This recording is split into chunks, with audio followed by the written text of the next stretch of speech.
Welcome back to my channel learning continuous. నా ఇంతకుముందు వీడియోలో తప్పు జరిగిన పరిణామము దాని యొక్క స్థాయి వల్ల ఫలితం ఎలా మారుతుందో చెప్పాను కదా. దాంట్లో I have also mentioned that సుప్రీంకోర్టుకి మనము ఎందుకు వెళ్ళాలి అనే ఒక పాయింట్ రేజ్ చేసి నేను ఆపేశాను. నేను ఆ వీడియో పెడతాను లింక్లో, అది చూడండి వాళ్ళు.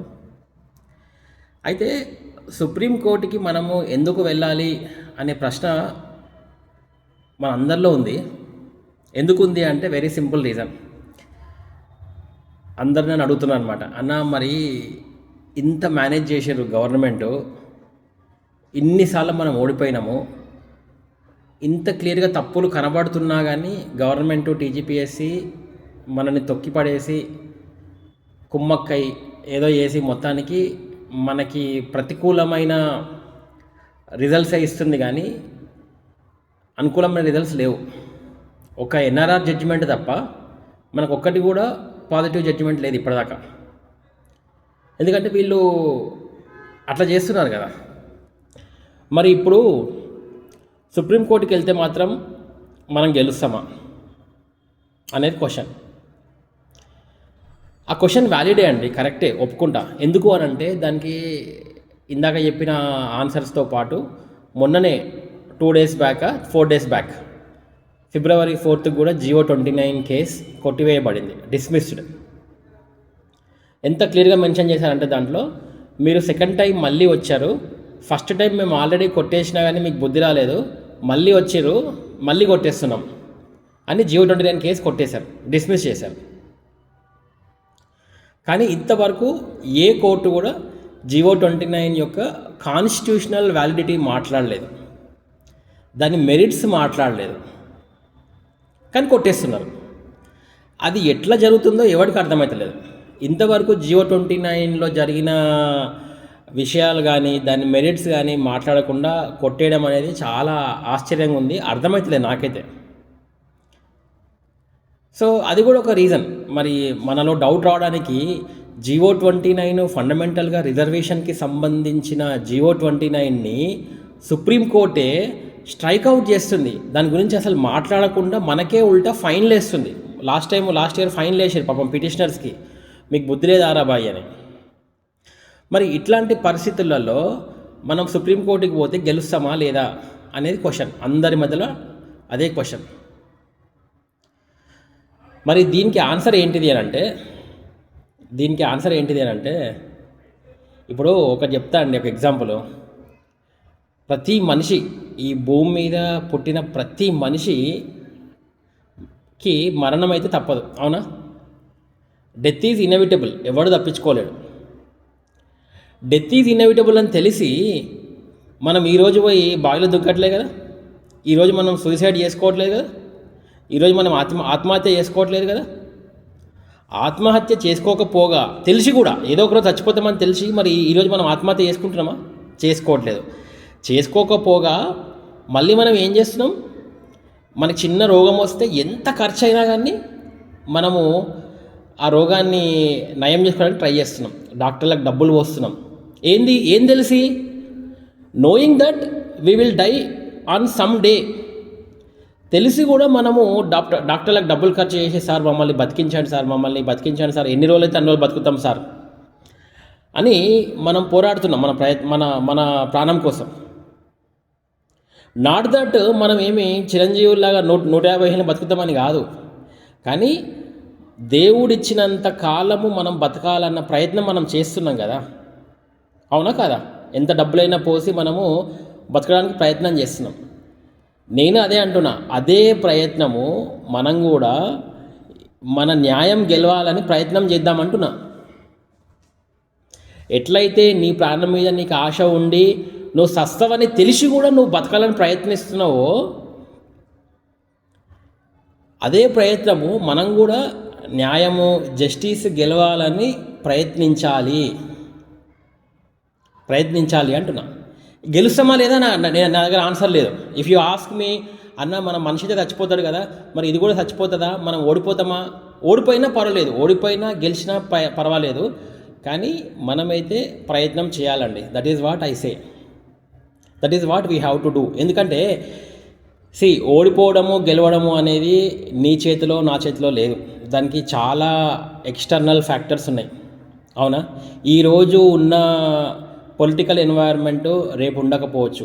ఈరోజు ఎవరైతే బలవంతులని సొసైటీలో విర్రవీగుతున్నారో రేపో ఎల్లుండో వాళ్ళ వాళ్ళ ఎట్లుంటుందో ఎవరు తెలియదు. వీ కెనాట్ ప్రిడిక్ట్ టుమారో ఏం జరుగుతుందో ఈరోజు తెలియదండి.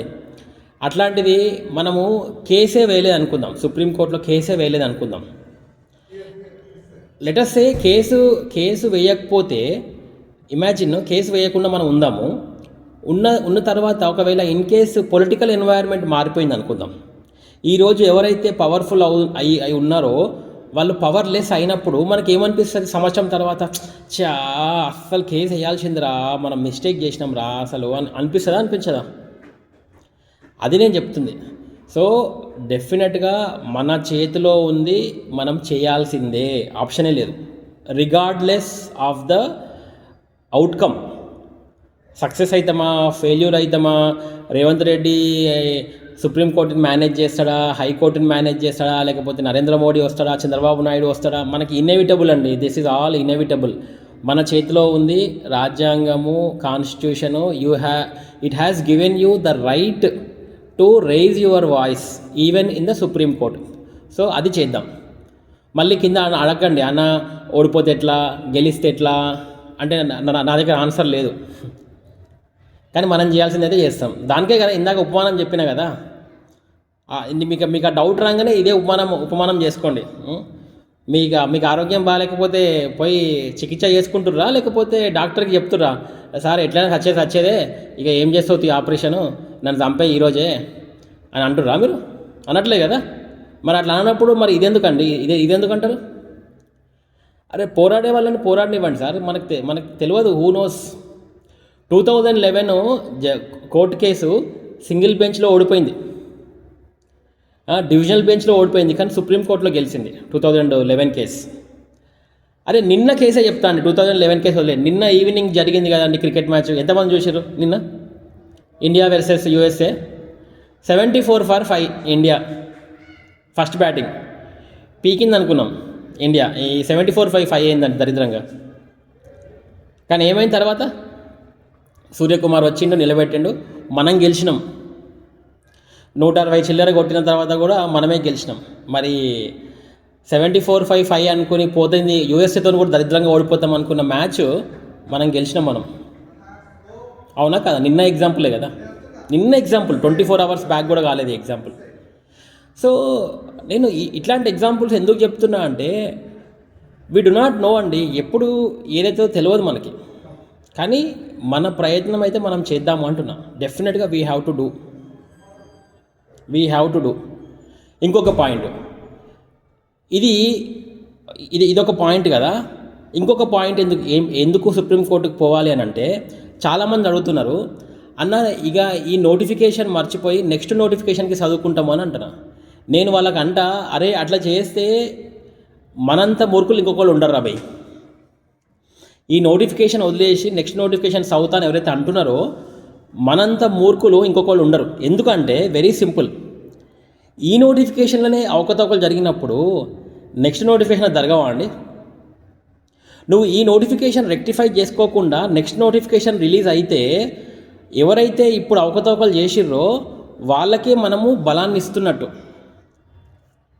వాళ్ళకి ఇంకా పీకిరలే, మీరు లాస్ట్ నోటిఫికేషన్లో మీ సంగతి మాకు తెలియదా అని వాళ్ళు ఇంకా రెచ్చిపోతారు. ఎవరైతే ఇప్పుడు అక్రమంగా సిస్టంలోకి ఎంటర్ అవుతున్నారో వాళ్ళకి ఇంకా బలం చేకూర్చినట్టు అవుతుంది అనమాట. అంటే they will be very clear. అంతే అండి, ప్రజలు అరిచి గొంతు నోరు మూసుకొని కూర్చుంటారు, వీళ్ళు మన ఏం పీకలేరని వాళ్ళు నెక్స్ట్ నోటిఫికేషన్ కూడా ఇవే చేస్తారు, ఇంతకంటే ఎక్కువ చేస్తారు. They know if they really win this particular, ఇప్పుడు ఈ గ్రూప్ 1 2024 గ్రూప్ 1 ఇప్పుడు వాళ్ళు గెలిస్తే వాళ్ళకి కొండంత బలం వచ్చేస్తుంది. ఎందుకంటే దే క్లియర్లీ నో ఎవరిని ఎక్కడ ఎట్లా తొక్కాలో వాళ్ళకి తెలిసిపోతుంది. మరి నెక్స్ట్ నోటిఫికేషన్లో మాత్రం వాళ్ళు ఎందుకు సిన్సియర్గా చేస్తారండి? ఏమన్నా రూల్ ఉందా అట్లా? ఈ నోటిఫికేషన్లో కరప్షన్ చేసి నెక్స్ట్ నోటిఫికేషన్ మాత్రం చాలా పవిత్రంగా పెడతారన్న రూల్ ఉందా? అట్లా అనుకుంటే మనము పప్పులో కాలేసినట్టే. దానికంటే బెటరు, ఒకవేళ ఈ నోటిఫికేషన్ మనం గెలవలేదు అనుకుందాము, లైట్ తీసుకోండి, గమ్మున ప్రైవేట్ జాబ్స్కో లేకపోతే ఏ కూరగాయల బండినే పెట్టుకోవాలి. కానీ మనము ఈ గ్రూప్ 1లో కూర్చుంటే సమయం కాలము అన్నీ వృధా అయిపోతాయి. అంటే మనం పోరాడకపోతే నేను చెప్పేది. ఎందుకంటే మళ్ళీ సెకండ్ నోటిఫికేషన్కి పోతే అది కూడా ఇదే అవుతుంది. మళ్ళీ ఇలాంటి పవర్ఫుల్ పీపుల్ ఎంటర్ అవుతారు, మళ్ళీ కరప్షన్ చేస్తారు, మళ్ళీ అవకతవకలు చేస్తారు, మళ్ళీ జాబ్లు అమ్ముకుంటారు. ఏం ఫాయిదా? నీకు ఏమైనా గ్యారంటీ ఉందా నీకు నెక్స్ట్ నోటిఫికేషన్లో జాబ్ వస్తుందని? ఎంత పిచ్చోళ్ళండి అట్లా అట్లా అట్లా అనుకుంటే. అందుకోసం అంటున్నా, అట్లా అవ్వద్దు కాబట్టే సుప్రీంకోర్టు వరకు వెళ్ళాల్సిందే. సుప్రీంకోర్టు వరకు వెళ్తే ఆ కొంచెము ఎంతో కొంత కొన ఊపిరితో ఉన్న దాన్ని కూడా మనం బతికించుకోవడానికి ట్రై చేద్దాం. బతకకపోతే ఏం లేదు, సరే, దట్ ఈస్ ఫైన్. కానీ మన ప్రయత్నం అయితే చేద్దాం అంటున్నా, మన ప్రయత్నం అయితే చేద్దాం. దానికోసము అందరూ ఏదో విధంగా హెల్ప్ చేయాలండి.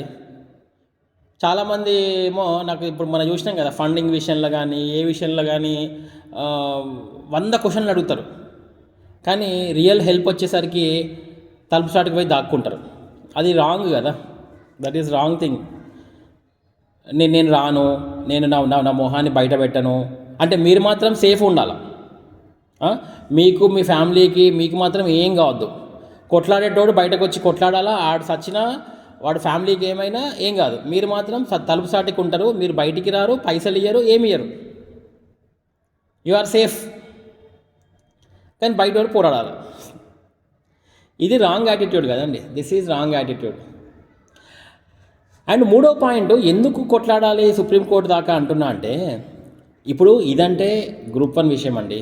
గ్రూప్ 1 విషయం కాబట్టి ఇందులో మనకి అన్యాయం కనబడుతుంది, మనం పోరాడుతున్నాం. రేపు ఇదే 562 పీపుల్, లెట్ అస్ సే ఇదే 562 పీపుల్కి వాళ్ళు కూడా దే ఆర్ పార్ట్ ఆఫ్ సొసైటీయే కదా, వాళ్ళకి ఇంకో వేరే విధంగా అన్యాయం జరగదా అండి? గ్రూప్ 1 విషయంలో వాళ్ళు గెలిచినామని అనుకోవచ్చు, కానీ సొసైటీలో రకరకాల అన్యాయాలు ఉన్నాయి, రకరకాల అన్యాయాలు జరుగుతున్నాయి, అవునా కదా? ఎన్నో విషయాలు. మరి రేపు ఇప్పుడు నువ్వు ఇది అన్యాయం కాదు, ఇది న్యాయమే అన్నప్పుడు రేపు నీకంటే బలవంతుడు నీకు అన్యాయం చేస్తే కూడా నోరు మూసుకోవాలి, అవునా కదా? ఈ 562 పీపుల్ ఎవరైతే ఇప్పుడు మనకంటే బలవంతులు ఉన్నారు కదా, వాళ్ళు మనల్ని చాలా చీప్గా చూస్తారు కదా, వీళ్ళు బలహీనుల భయాన్ని మేము గెలిచినామని విర్రవీగుతున్నారు కదా. రేపు తెలంగాణలో ఒక సామెత ఉంటుందండి, పొట్టోని పొడుగోడు కొడితే పొడుగోడిని పోషణ కొట్టిందంట, మన కేసీఆర్ గారు చెప్తారు. ఇప్పుడు వీళ్ళు మనల్ని కొట్టిరండి, రేపు వీళ్ళని కొట్టేళ్ళు ఉండరా? అప్పుడు నేను ఏమంటున్నా అంటే వీళ్ళు నోరు మూసుకోవాలా అంటున్నా. అది ఏ విధంగా జరగవచ్చు, అది ఏ విధంగా జరగవచ్చు. ఒక ఉద్యోగం ఒక జాబ్ విషయమే కాదు, ఏదైనా జరగవచ్చు. అంటే ఎన్ని ఉన్నాయి అన్యాయాలు, అవునా కదా? అప్పుడు నోరు మూసుకోవాలి వీళ్ళనే కాదు, వాళ్ళే కాదు, ఎవరైతే ఇప్పుడు మనకు కూడా చెప్తున్నారు కదా. ఇప్పుడు మన ఇంట్లో ఇప్పుడు ఎవరైతే ఈ గ్రూప్ 1 మీద పోరాటం చేస్తున్న ప్రతి ఒక్క ఆడ కానీ మొగ కానీ వాళ్ళ పార్ట్నర్సే అంటారు, బయట వాళ్ళు అక్కర్లేదండి, వేరే వాళ్ళు అక్కర్లేదు, వాళ్ళ సొంత పిల్ల మొగుడే అంటారు, నీకు ఇంకా గ్రూప్ 1 మీద ఆశ రావలేదా, అది వదిలేయి, నేను ఎప్పుడో చెప్పిన 3 years బ్యాకే చెప్పిన, ఇది ఇది ఇది ఇది ఇది ఒడవని ముచ్చట, మీరు అన్యాయం అయిపోతారు, కాంగ్రెస్ గవర్నమెంట్ పవర్ఫుల్గా ఉంది, మీరు వాళ్ళతో నిల్చోలేరు, మీకు అర్థమవుతలేదు, మీకు పిచ్చి లేచిందని ప్రతి ఇంట్లో మొగుడిని పెళ్ళాం తిడుతుంది, పెళ్ళాంని మొగుడు తిడుతున్నారు. ఈ దెబ్బకి ఇప్పుడు నేను మా వైఫ్తో మాట్లాడే బంద్ చేసిన, అంటే గ్రూప్ 1 విషయాల్లో. ఎందుకంటే షీఈ్ ఇందాక చెప్పిన కేసు, నేను ఇటువైపు, ఆమె అటువైపు, అట్లనే ఇంకెవరో లేడీ ఉంటుంది, ఆయన ఆమెను తిడుతుండ్రు. ఇట్లా ప్రతి ఇంట్లో there is a conflict of interest. The spouse is saying that this will not happen, but this partner has got the drug, వాడి మైండ్లో డ్రగ్ పడిపోయింది, లేదు ఇది మనం ఇంత కష్టపడి చేసినాం, మనం దీన్ని వదలొద్దు అని మనకుంది. కానీ పార్ట్నర్స్ మాత్రము ఒప్పుకోవట్లేదు. వాళ్ళు they have come to a satisfaction పేజ్కి వచ్చేసారు. ఇప్పుడు నేను అదే అడుగుతా అండి, అదే పార్ట్నర్ ఇప్పుడు ఎవరైతే పార్ట్నర్స్ అట్లా ఇది వదిలేద్దాము, మీరు వదిలేయండి, మీరు ఈ గ్రూప్ 1 విషయాల్లో కొట్లాడకండి అని ఎవరైతే పార్ట్నర్స్ చెప్తున్నారో వాళ్ళని నేను క్వశ్చన్ అడుగుతా. రేపు ఈ విషయం కాదండి, రేపు ఇంకొక విషయంలో నీకు అన్యాయం జరుగుతుంది. నీ పక్కింటోడు నీ ఒక 4 గజాలు ఆక్రమిస్తాడు, లేకపోతే నీ నీ నీ స్కూల్లో నీ పిల్లగాడిని ఇంకొక బలవంతుడు కొడతాడు, లేకపోతే నీ ఆఫీస్లో నీకు ఇంకొక అన్యాయం జరుగుతుంది, నీకు రావాల్సిన ప్రమోషన్ ఇంకొకటి చేసుకుంటాడు, ఏదో ఒక అన్యాయం. మరి దాన్ని కూడా యాక్సెప్ట్ చేస్తావా? అండి? ఇప్పుడు ఇది యాక్సెప్ట్ చేస్తున్నారు కదా, ఇది ఎట్లయితే యాక్సెప్ట్ చేసి అరే నువ్వు దీంతో ఒక శాంతిని చేకూర్చుకో అని చెప్తున్నావో, రేపు ముందు నీ లైఫ్లో జరిగే ఏ ఒక్క అన్యాయానికి కూడా నువ్వు మాట్లాడొద్దు. ఎవరైతే ఈ పార్ట్నర్స్ ఉన్నారో వీళ్ళున్నారో, పార్ట్నర్స్ అనే కాదు, ఎవరైతే గ్రూప్ అని వదిలేరా బాయ్ ముచ్చట పోని అని ఎవరైతే మాట్లాడుతున్నారో, నేను వాళ్ళకి చెప్తున్నా, వాళ్ళ లైఫ్లో ఏ అన్యాయం జరిగినా కానీ మీరు కూడా ఇదే సమాధానం చెప్పుకోవాలి. సమాధానం చెప్పుకొని అవునులే మన ఈ సొసైటీలో బలవంతుడిదే రాజ్యము, మనం బలహీనులము, వాళ్ళు అన్యాయం చేస్తారు, మనం బాధింపబడతాము అని మిమ్మల్ని మీరు ఓదార్చుకున్నట్టయితే మాలాంటి వాళ్ళకి సమాధానం, మాలాంటి వాళ్ళకి చెప్పండి ఏది ఆన్సర్, అరే వదిలేయరా బై గ్రూప్ 1 అని. అంటే మీకు ఈ విషయంలో అన్యాయం జరగలేదు కాబట్టి మీరు అరే గ్రూప్ 1 వదిలేయండి, మీరు పిచ్చోళ్ళు, ఎన్ని రోజులు కొట్లాడతారు, 4 సంవత్సరాలు అయింది అని అంటున్నారు కదా. నాకు చాలా బాధ అనిపిస్తుంది. అరే అట్లెట్లా అంటారండి? ఇంత ఒక పార్ట్నర్, ఒక స్పౌస్ అయి ఉండి వీళ్ళు చేసే ఎఫర్ట్, ఇంత చదువుతున్న ఇంత రాత్రింపగలు చదివి కష్టపడి ఒక స్టేజ్కి వద్దాము, ఒక ఫ్యామిలీని ఒక సిస్టర్ ఒక మంచి పొజిషన్కి తీసుకొద్దాము, ఒక స్టేట్కి ఒక మంచి పొజిషన్కి తీసుకొద్దాము అనుకున్న వాళ్ళని మీరు ఎట్లా నీరుగా అరుస్తారండి? అవునా కదా? వాళ్ళకి అంటున్నా, రేపు మీకు ఏమైనా అన్యాయం జరిగినా కానీ మీరు మాట్లాడే మీకు అది లేదు, అర్హత లేదు, ఎలిజిబిలిటీ లేదు అంటున్నా. అవునా కదా? సో ఇది 3వ పాయింట్. సో సుప్రీంకోర్టుకి పోయి ఎందుకు మనం ప్రయత్నించాలి అనేది 3-4 పాయింట్లు చెప్పిన. సో ఇది కూడా ఒక పాయింటే. మనము న్యాయం కోసము పోరాడలేదనుకో, రేపు మనని ఇంకొక విధంగా మనం అన్యాయానికి గురి కాబడతాము. అప్పుడు నీ వాయిస్ రేజ్ చేసే అవకాశం ఉండదు. అండ్ నువ్వు రేజ్ చేసినా కానీ నువ్వు ఎట్లా అనిపిస్తుంది అంటే నీకే అవకాశవాదులకు కనిపిస్తుంది. అంటే నీకు అన్యాయం జరిగితే మాత్రము అది అన్యాయము, వేరేవాడికి అన్యాయం జరిగితే మాత్రము అది వాడు పిచ్చోడు, కొట్లాడేటోడు. అది కాదు కదండి, that is not the right way. So we have to fight. మనం వీఆర్ ఫైటింగ్, కాన్స్టిట్యూషనల్గా ఫైట్ చేస్తున్నాము, నీకు ఇచ్చిన రాజ్యాంగం ప్రకారమే ఫైట్ చేస్తున్నావు. You are doing a legal eligible fight చేస్తున్నాం. అంతేగాని మనం ఏమి sabotage, we are not doing any sabotage చేయట్లేదు, ఏదో పబ్లిక్ ప్రాపర్టీ డిస్ట్రక్షన్ చేయట్లేదు, మనం ఏమి జడ్జిలని బూతులు తిట్టట్లేదు, గవర్నమెంట్ని బూతులు తిట్టట్లేదు, మనం ఏం తిట్టట్లేదు. మనం వీఆర్ షోయింగ్ ద రాంగ్స్, ఎక్కడెక్కడ మిస్టేక్స్ జరిగినాయో చూపించి మనం అడుగుతున్నాం తప్ప ఊరికేనే నోరేసుకొని వాగట్లేదు, గలీజ్ మాటలు తిట్టట్లేదు. అది వీళ్ళు గుర్తుపెట్టుకోవాలి. సో అందుకోసం మనము సుప్రీంకోర్టుకి పోదామండి. మళ్ళీ ఫైనల్గా ఒక పాయింట్ చెప్పి నేను కంక్లూడ్ చేస్తా. సుప్రీంకోర్టుకి పోతే అన్నా గెలుస్తామా ఓడిపోతామా అని మళ్ళీ అడగండి. మనం చేయాల్సింది మనం చేద్దాం. గెలిచినా ఓడిపోయినా, విజయమైనా వీరమరణమైనా దట్ ఈజ్ ఓకే. కానీ till the last minute we will fight. ఇందాక చెప్పినా కదా, ప్రతి మనిషి ఏదో ఒక రోజు సచ్చుడే, డౌటే లేదు. కానీ ఆ రోజు వచ్చేంత వరకు అయితే మనం బ్రతకాలని ప్రయత్నం చేస్తున్నాం చూడు, అదే ప్రయత్నం ఇప్పుడు చేద్దాం. ఇది చెప్పి నేను ముగిస్తున్నా అండి. Thank you very much for watching my video. This is Aditya Varma signing off.